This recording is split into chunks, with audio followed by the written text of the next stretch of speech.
Stories are lanterns and poems are doors, and every weekend we open them together. Welcome to Once Upon a Poem, a radio-style journey into verse, fables, and the worlds between. I'm Des Pacampara, your guide through myths retold, poems reborn, fables shared, and passions given. From ancient ballads to modern tales, from Final Fantasy to Warhammer, Star Wars and Pokemon, and other nerdy stuff. And also, for the letters of love to modern folklore and the ancient ones too.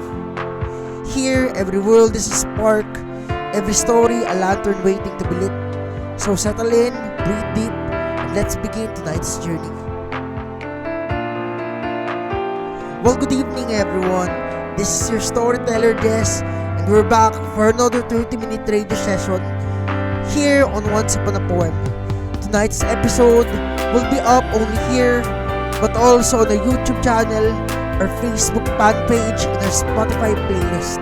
You can listen back anytime or share it with someone who might need a little story and a little light. So sit back, get comfortable, maybe a cup of tea, and let's begin tonight's journey.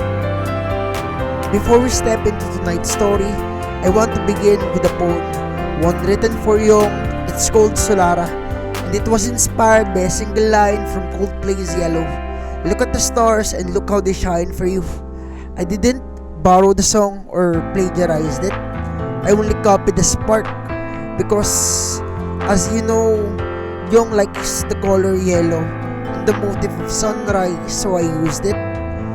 And the feeling of light that comes from the sky, but from my favorite person, Kim Yong-sun, who walks into a room and turns it into dawn, who carries yellow not as a fear, but as a courage, as warmth, and the color of love's return. This is the poem for her.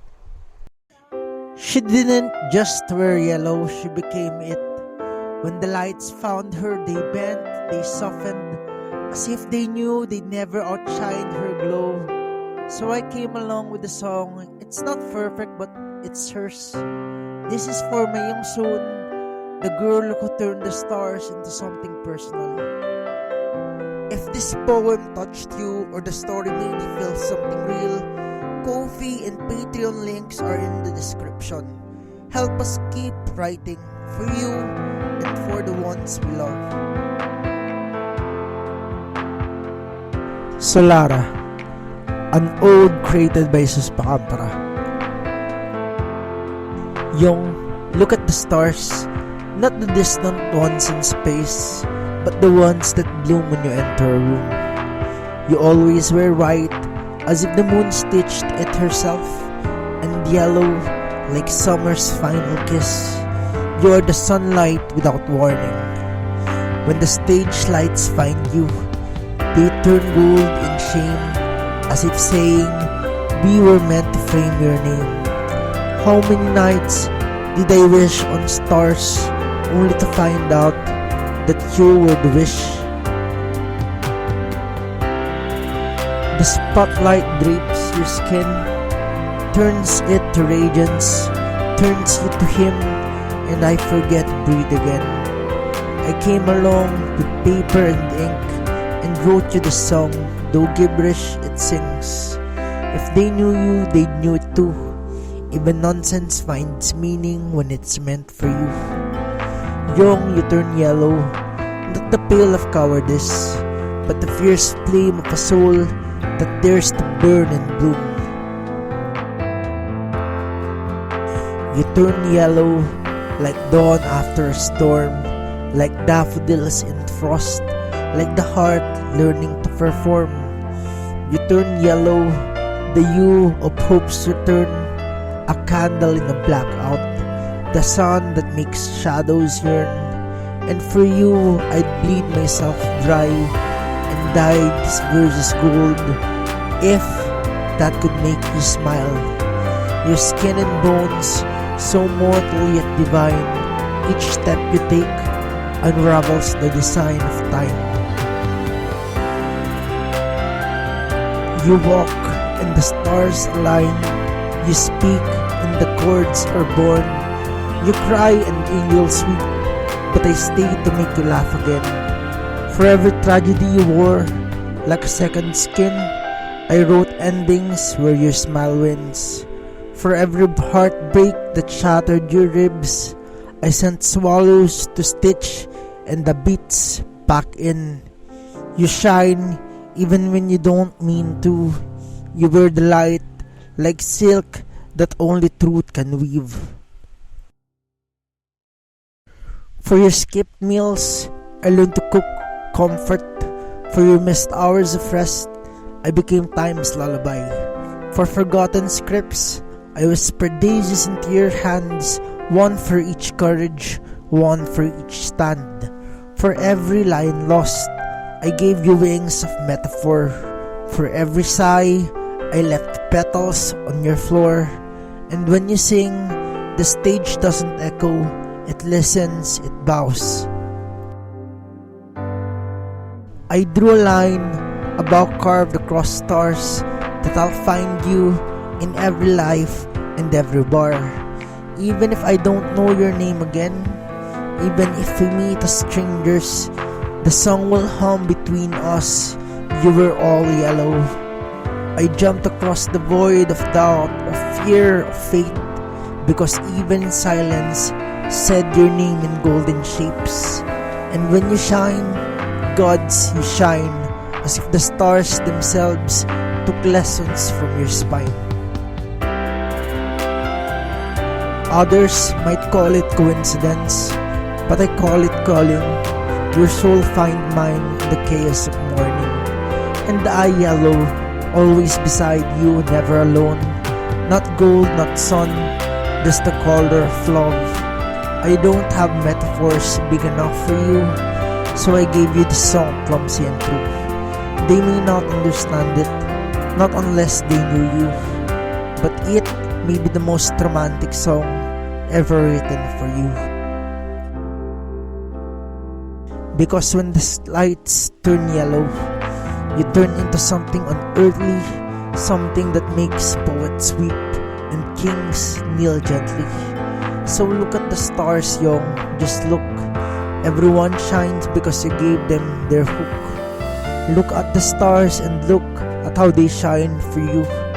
Each one a verse that only your heart can construe. Look at the stars, they knew your name before mine did. They waited in silence till you gave them reasons to live. Look how they shine for you, not just in sky, but me in too. For every line, for every you, all this light, it was always for you. That was Solara, a poem for my young soon, inspired by Coldplay's Yellow and reshaped into something personal. What I love about the idea of yellow is how it changes depending on who's wearing it. For some, it's a pale shade of fear like the sinister corpse or cowardice. But here for Young, it's something else entirely.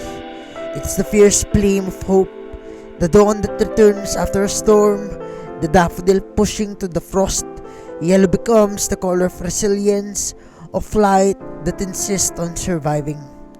The poem also plays with the truth about art, that sometimes even nonsense finds meaning when it's dedicated to someone who matters. Every star feels like it's shining for them. That's the spirit of the poem Solara, that love itself can transform the ordinary into extraordinary. And when I think of yellow in this sense, light that refuses to die, warmth that grows in the coldest places, it brings me to tonight's story. A story not just about stars, but also lanterns in the underworld. About a girl whose song carries light where there should be none. About a king who waits in dusk, longing for that glow. So let's step from the poem into the myth, from Solara to the Queen of Lanterns and the King of Dusk. In a world where kingdoms fall and stars still remember names, this song was forged from magic memory and the dream that refused to die. Welcome to a tale where wonder still breathes. This is Stories When the World Remembered Kisses, a poetic fairy tale written by Jesus Pampara. If this tale stirred something in you, a memory, a dream, or a truth, our Ko-fi, Amazon, and Patreon links are in the description. Support helps us keep writing for you and the ones you hold dear. Long before the kingdom had a name, before rivers remembered their courses and the sky knew which to lean, the world fell into a winter so deep it stole even the memory of warmth. Snow blanketed not just the mountains, but the marrow of all things. Things and trees forgot how to bloom, lovers forgot how to touch, and even time froze mid-breath, and the stars dulled in mourning. In that endless frost, the people whispered of a goddess once called Solaria, she who bore the sun in her palms, who lit the world not with fire but with feeling. They say that she had vanished long ago, sealing herself in a sky beyond reach, for she could only rise if she knew love, not love as a myth or a prayer, but as something real, something offered and something shared, and none in that frozen age remembered how to give it. But then came a bard. No crown adored in his head, no armor shielded in his bones, only a voice cracked and weathered worn, in a heart stubborn enough to sing when the wind dared him not to. He climbed to the tallest mountain, where even ghosts had gone silent, and played a melody into the sky. He did not beg, he did not barter, he simply sang love into being, a song not for the world but for her. He sang of the warmth he had never felt but believed in. He sang of dawns that could be, of mornings that would dance on cheeks like silk. He sang until his breath curled into frost, until his fingers numbed, until his body began to fold into the snow. And she heard. She stirred, not with thunder but with ache. The sun rose, not of duty but from desire. She descended cloaked in gold, her hair trailing ribbons of flame, her eyes two radiant verses unfinished. She found him crumpled on the cliffside, pale and barely breathing, and for the first time in all of time, the goddess wept. And in that moment she loved. She cupped his face, bent below and kissed him. And with that kiss, winter shattered. Snow turned to rain, rain turned to blossom, blossom to memory. The hearts of men long locked in ice began to beat again. The rivers wept with song. The birds remembered how to call the sun home. It is said that the bard vanished in her light, not dead, not gone, but woven into her orbit. And from that day onward, the sun no longer rose from duty. It rose for love, and each morning since, when warmth kisses skin and light spills through the window panes, the world unknowingly repeats that sacred moment. A song, a voice, a goddess, a kiss and love burning forever. It was said that the wind had grown cold from the winter's approach, but from longing unspoken, the flowers no longer bloomed in pairs but stood apart, aching for a name they'd forgotten.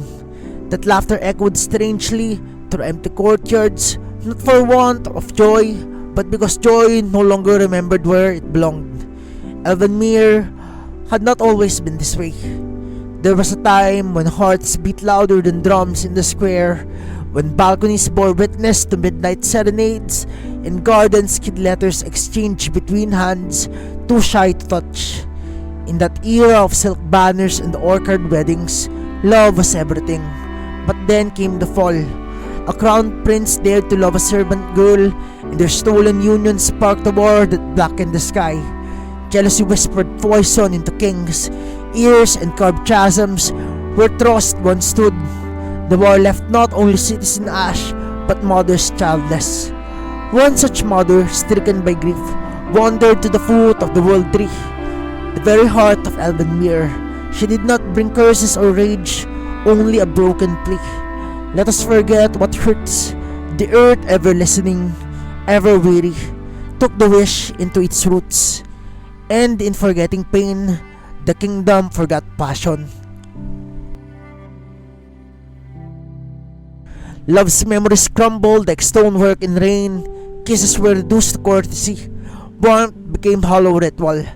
The wedding still happened, but they rang with cold precision of politics.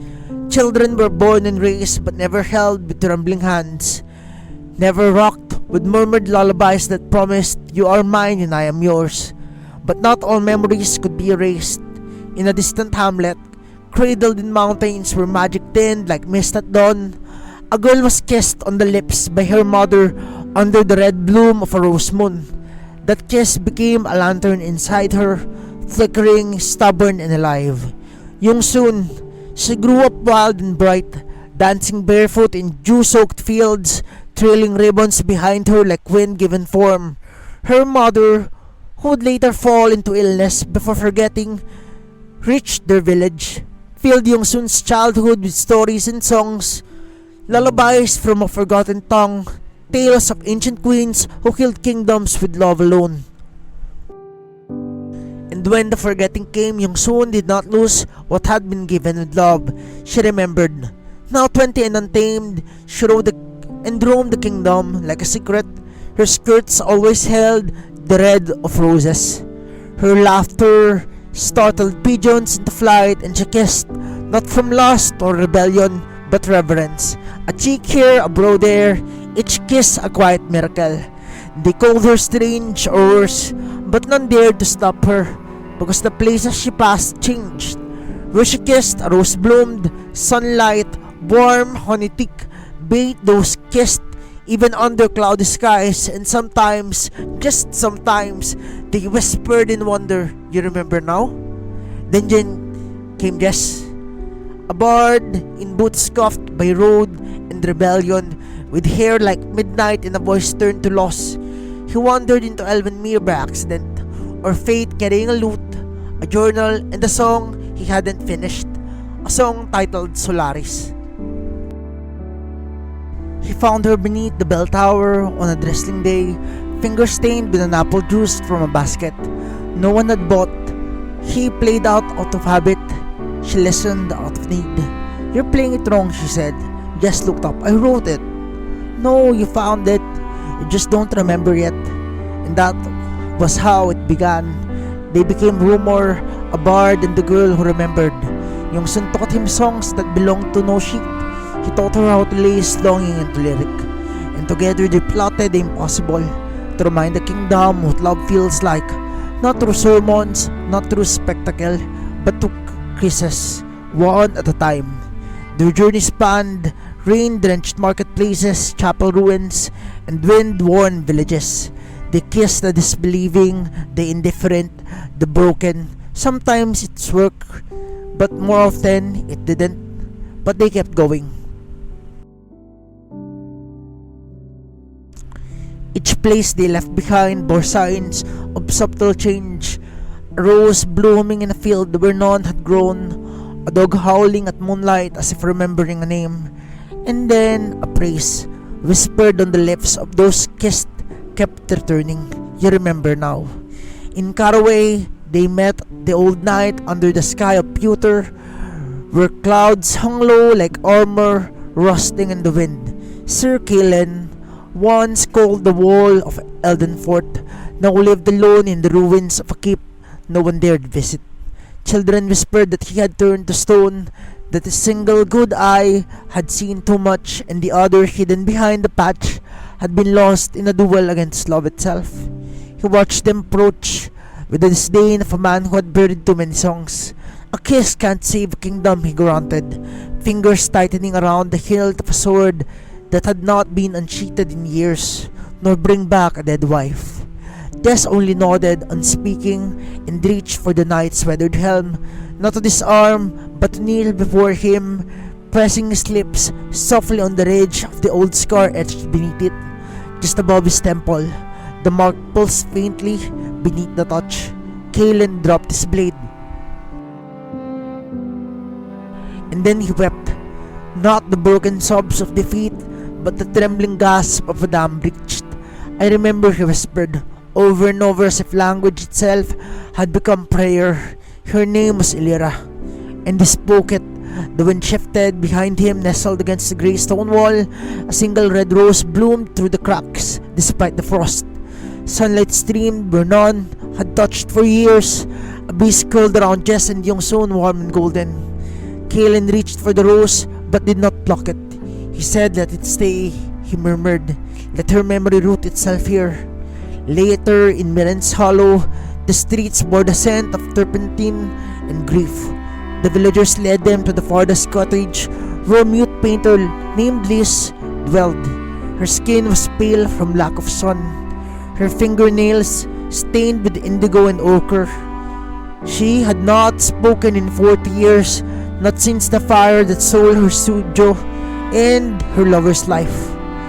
They found her painting in silence, vast canvases of half-finished figures reaching for each other, always separated by a sliver of void. Yongsun approached without fanfare, cupless, trembling hands, and kissed her paint-streaked fingers gently, reverently, as if sealing the cracks time had carved. At first nothing, then a hum, so soft it seemed imagined, a low vibration from the chest, like the beginning of a lullaby no one had sung in decades. It wasn't melody yet, only breath daring to become music. Liz's eyes widened, her lips parted, and then that quiet room surrounded by ghosts and color, she whispered, "He used to hum like that when he couldn't sleep." Outside, the rose bloomed at the base, her easel, sunlight spilled through the shuttered windows, golden and forgiving. In Allwin's Rise, they found the village both busy and too broken to care. The people there had survived famine, flawed in the forgetting, but what they lost in love was replaced with ritual. The midwife, Meira, was practical and sharp-eyed. She had delivered hundreds of children, but had never once kissed a brow or whispered a blessing. "I bring life, not dreams," she told them. But on the day twin girls were born under a blood-orange moon, Yongsun entered the birthing, hot, unbidden. Her hands still smudged with charcoal from a roadside sketch Jess had made of her laughing. Meira scowled. "No theatrics. The mothers need sleep. The babes need warmth." Yongsun said nothing. She stepped into the cradle with each the tenderness of morning dew on the petals and kissed each infant's cheek. The twins stirred not in discomfort but in recognition.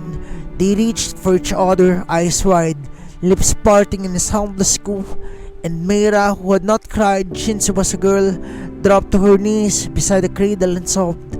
"I don't know why," she whispered, "but something sacred just returned." Outside, the rose bloomed near the well. The wind carried her tears, and somewhere far off, a dog howled, not in sorrow but in song. But the spell fought back. There were nights Jess woke to find villages staring through them, eyes empty. Days where entire towns forgot them the moment they left. The forgetting was not passive, it was a beast. And Jess, ever the wanderer, grew tired. "I don't think we can sing this song forever," he admitted one dusk. "What if the world doesn't want to remember?" Yongsun smiled, eyes tired but defiant. "Then we will kiss until it begs to." He loved her in that moment, more than he'd ever loved any verse, any muse, but he hadn't yet realized that Solaris, the unfinished melody he carried, was about her, about the sun she became in a world frozen in grey, about the warmth her kiss carved into his ribs. He had forgotten too. There was a memory buried in so deep in him, it only surfaced when they stood at the edge of the whispering veil, a place where the spell had first taken root. Yongsun was silent, her voice having frayed for too many lullabies, sung to no one. Her hands shook from giving too much. She kissed him, the last kiss she had left, and suddenly he remembered. A kiss, small and sweet, from his sister, before she drowned in a river during the First War. A kiss that had vanished with time as if the world had swallowed it whole, but now it returned, and with it grief and beauty. He fell to his knees, not from pain, but from the unbearable truth. Love had never left. It had been waiting in silence. Jess kissed her back. Not with fear, not with fury, but with everything. The taste of storm winds, the ache of every unspoken word, the joy of a name whispered like a prayer. Yung soon. The earth trembled, the sky broke into song, and the elven mirror bloomed. Not in thunder, but in light. A slow unfurling, rose by rose, face by face. Lovers remembering names, mothers sobbing at the softness of their child's cheek, elders singing songs thought long lost. At the center of it all was the bard and the girl who remembered. Yongsun never spoke again, but the kingdom spoke of her always. They say the light and the spirit of Elvenmere watches over them now, no longer slumbering, a black-furred dog with golden eyes that follows lovers at twilight. They say it howls only when hearts are honest. They say if you kiss someone truly, the red rose will bloom near your feet and light will touch your face, even in the deepest cave. Just finish the song. Solaris. He sang it once beneath the rose moon, then never again. He writes now, carving poems into the margins of the world. Every verse a kiss, every kiss a memory returned. And sometimes just before sleep, he feels her not beside him but in him. She asks softly, like wind brushing leaves, "You remember now?" The epilogue. When the world remembered kisses. They say the kiss happened at the edge of the world, where starlight missed the sea, where silence bowed its head and even time dared not pass without reverence. There the bard and the girl who remembered stood beneath the last breath of twilight and kiss. It was not a kiss of fire nor hunger, not desperation. It was the kiss of knowing, of recognizing the other as the amazing note in one soul song, and in that kiss, the spell unraveled like dew meeting dawn. Roses bloomed from stone, songs rose from ash, sunlight bled from the sky like an eternal promise. The world long at sea remembered what it meant to be warm. For Elbenmere built no statue, for it needed one. Instead, a kiss lived in petals that opened at every spring, in lovers' brushed lips under moonlight and whispered, "You remember now?" In every cradle where a mother kissed her child's brow, and in every corner of the realm where red roses and golden sun met, there the story lingered. And those who listen closely at dusk, when the wind quiets and when the earth holds its breath, will sometimes hear the bard's voice, faint but eternal, humming the song never written on any parchment, Solaris. The poem became the scripture, the kiss became seed, and their love, her light, his voice, wove itself to the very shape of the stars. Solaris, abridged 12 stanza version. Full version available on the link I will post in this poem. You are the promise, the morning sky repeats, and each day begins with you and ends at your feet. Yung soon my heartbeat learned your name in sleep. Now I wake to find my breath is yours to keep. You are the sunlight spilled across my chest, turning even sorrow into golden rest. Your name is a rhythm, the wind dares to come, a hymn I have been hearing since the world began. I've stood in the storm and begged for the dawn. You came like an answer wrapped in quiet song. Even the shadows stand in soft retreat when your laughter brushes the world's coldest street. Yung soon you are the calm after flame, the hush that remain when love says my name. The stars may wander but I stay in place. My world spins slowly in your orbit's grace. Even in silence your glow never sleeps. My soul keeps your echoes in the places it weeps. You are not borrowed, nor fading, nor still. You are the dawn that bends every will. Yung soon your light was carved for my skin. Even the shadows invite you in. And if all ends, if stars are undone, I'll still be here orbiting my sun. Each day, I write and create for my beloved Yung soon. the sun who lights up my every verse, every tale, every quiet thought I dare to share. If her warmth reached you through these words, please like, share, and subscribe. Let's keep stories that shine. So that was the story, The Queen and Lanterns and the King of Dusk. When we hear Young's story, her descent into the underworld, her confrontation with the King of Dusk, we're stepping into a tradition much older than us. Every culture has a song of a journey to the realm of shadows. In Korea, there's a tale of Princess Barry, the abandoned one, cast aside at birth by her parents, unwanted because she was a daughter, and yet when her parents fell gravely ill, no one could heal them. No shaman, no healer, no prayer.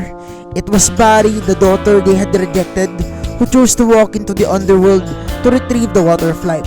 She crossed the rivers of blood, mountains of knives, and faced demons and spirit. And still she carried that water back, saving the very parents who had thrown her away. In her compassion, she became the first shaman, a guide between the living and the dead. Young's song tonight echoes Princess Barry's courage. She too crossed into the dark, not for herself but for her sister. Her journey is one of sacrifice, of risking everything to heal someone else. In the West, there is a myth of Persephone. She is taken by Hades, king of the underworld. Some versions tell it as an abduction, others as a courtship. In many retellings, Persephone grows to love him not as her captor but as a consort of the king. She eats the fruit of the pomegranate, and with each seed, she binds herself into his realm. Half the year she walks in sunlight as the goddess of spring, half the year she rules beside him as queen of the dead. Jess, the king of dusk, mirrors this. He does not wish to merely trap Young, he wishes to know her, to walk beside her, to hear her voice in the silence of his kingdom. Like Persephone, she must wrestle with the choice to stay or to go. And like Hades, he must wrestle with the truth that love cannot be forced, even with a crown. Then there's the myth of Orpheus, the poet and musician who descended into Hades' realm not for power but for love. His wife Eurydice had died, and Orpheus sang beautifully, so mournfully that even the stones wept. Hades and Persephone were moved. They allowed him to lead Eurydice into the world of light, but only on one condition: he must not look back until both had crossed. And at the last moment, doubt overtook him, and he returned. Eurydice slipped away, lost forever. Orpheus' song is different from Barry's water or Persephone's fruit. His tale is a tale of trust, of how fragile fate can be, and how easily love slips through our fingers when fear overtakes hope. In the story, the Queen of Lanterns and the King of Dusk, you can see all three of these myths shimmering beneath the surface. Young, like Barry, takes on a perilous journey for family. Just like Hades, wants to hold her in its world, but learns that true love is not about binding, but about letting her choose. And the whole story is haunted by the warning of Orpheus, that every descent into the underworld has to trust, to endure, and to risk everything for a chance to return with that we love. These myths endure because they aren't just gods or princesses. They are about us, about the choices we make when love collides with grief, and how far we'll go for the ones we cannot imagine losing. Young's story is another lantern in that long hall of myth, carrying the water of life, eating the fruit of love, risking the glance that could undo everything. She is Barry, she is Persephone, she is Orpheus, and in that song, she becomes herself. So, whenever I finish a story about descent and I return, I can't help but think about Final Fantasy IX, my favorite JRPG, especially the arc where Alexandria gets reborn, Zidane defeats Kuja and rescues him, he gets lost in the ruin, and Garnet runs to him after everything had been fixed and after days of peace to rekindle their love. It's when that moment everything collapses. The city in flames, Bahamut summoned, and Garnet watching her kingdom fall, and yet within that ruin, the characters discover what it means to live and what it means to fight for more than yourself. Even the scenes where Garnet finally cuts off her hair to become Dagger. For me, those were the greatest arcs, and the greatest character arcs in the story is in or it belongs to Zidane and Vivi. Vivi is the little black mascot mage who discovers that he is manufactured, created to die with a life expectancy measured in months. And yet, instead of despair, he asks the hardest question: what does it mean to live if life is short? Vivi's answer is not grand and not glorious. It is simple. To live is to choose, to care, and to share time with others. His mortality becomes the fire that makes him human, more human than the ones who tried to use him. And then Zidane, who learns he too is created, not born but made. His arc as a hero's descent, he finds out that he is not who he thought he was, not destined for greatness but for destruction. In that moment, his world collapses. He falls literally into despair, but then comes off into the one of the most powerful scenes in gaming history.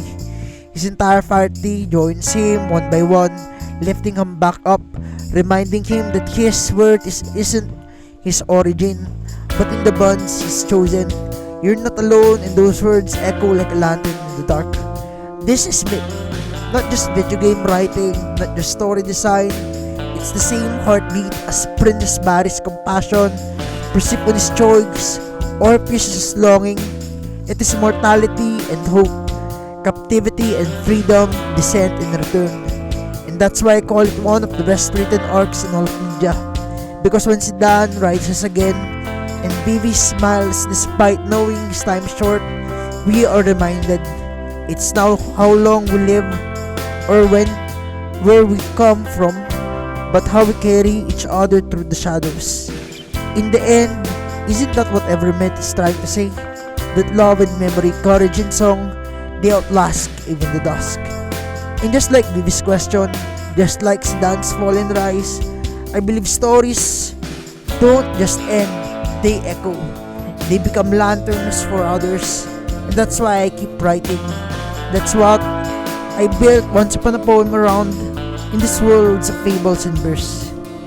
So, if you like to carry a piece of this show with you, I'll be posting my books and anthologies here as well in the YouTube description. I've been working on a Fables series with my emphasis, with my new volumes coming out every month for both anthology, novellas, short stories, and Fable series. And I'm excited to share them. Also, there's my Bewley and Dwayne series, which I'll be continuing and expanding upon in my Young series too. Stories close to my heart that I'll think you love. For longer projects like web novels, I haven't been posting them online as much lately due to piracy and it being translated into Chinese and being plagiarized, so I stopped. Also, because I'm reworking them, planning to release them as light novels instead, so they live not just as episodes scattered online but as complete polished books.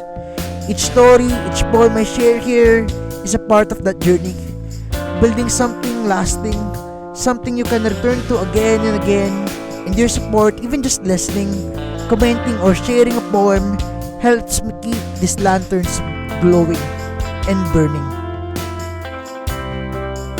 So this is part of the program I call the Listener's Corner. Each week I'll be reading poems that you share with me, little 4-line verses you can leave in the comments on our posts or episodes. It doesn't matter if it's something you wrote yourself, something AI helped you with, or even lines from a letter or your own journal entry. If it speaks, I'll read it. The only one rule is kindness, no racism, no hate speech, nothing too sexual or explicit, just words that carry light. And if no one submits that week, don't worry. I'll still read 4 short poems, 4 little lanterns, so that this corner is never empty and waiting for you to light up your path during the night. I'll also be posting 6 days a week on the channel, some philosophical, some political, some motivational, and all are just poems that I write, and some drawn from literature. So even outside the weekend show, there will always be verses waiting for you. Also, I post stories from Monday to Thursday. I take a rest during Fridays. So there's many stories waiting for you too, if you like that one. But for now, let's turn to my listeners' poems, if there are any. Or as I like to call them, voices carried in 4 lines. But since this is the first episode, there will be none. Let's wait till next week. Tonight, we walked with Young into the dusk, heard lanterns and bloom in the underworld, and remembered that every descent, whether in myth or in games, or in our own lives, is also a chance to rise again. This was the first episode of Once Upon a Poem. Thank you for being here at the beginning. Leave a poem in the comments, and maybe next week, your words will join the circle. Until then, may your lantern burn steady, and may your song find its way back into your heart.